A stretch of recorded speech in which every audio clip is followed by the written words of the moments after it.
భవిష్యత్ ప్రణాళికలుగా మార్చుకొని నిర్ణయాలు తీసుకోవాలని మీ అందరిని కలవాలని నిర్ణయించుకున్నా. ఆ సందర్భంగా కొంతమంది మిత్రులు కలిసి సూచన చేసినప్పుడు ముఖ్యమంత్రి గారు చాలా ధైర్యం చేస్తున్నారు, ఉస్మానియా యూనివర్సిటీలో ప్రజాప్రతినిధులను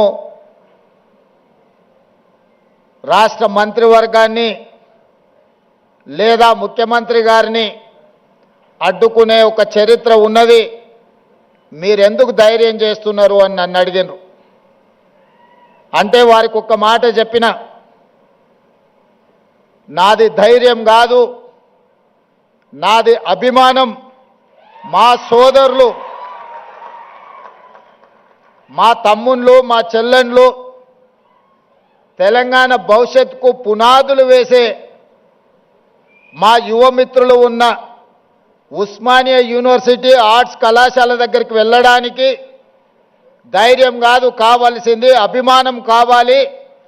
గుండెల నిండా అభిమానాన్ని నింపుకొని ఈనాడు ఈ ఆర్ట్స్ కళాశాల ముందు నిలబడి మన భవిష్యత్ ప్రణాళికలను రచించుకోవడానికి నేను ఇక్కడికి రావడం జరిగింది.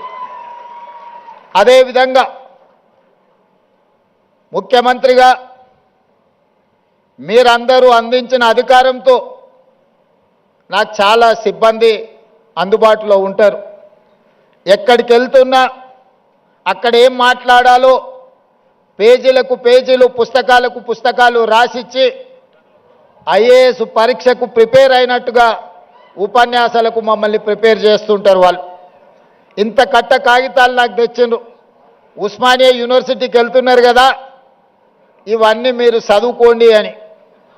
నేను ఒక్క మాట చెప్పిన, చదువుకొని మాట్లాడితే ఉస్మానియా యూనివర్సిటీకి వెళ్ళడం శుద్ధ దండగా. నా మనసులో ఏముందో,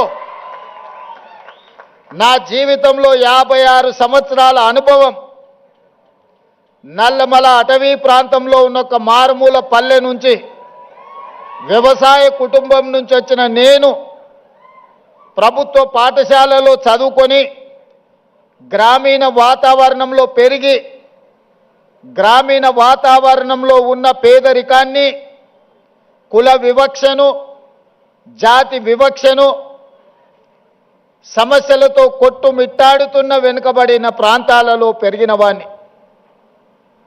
నాకు కొత్తగా మీరు రాసి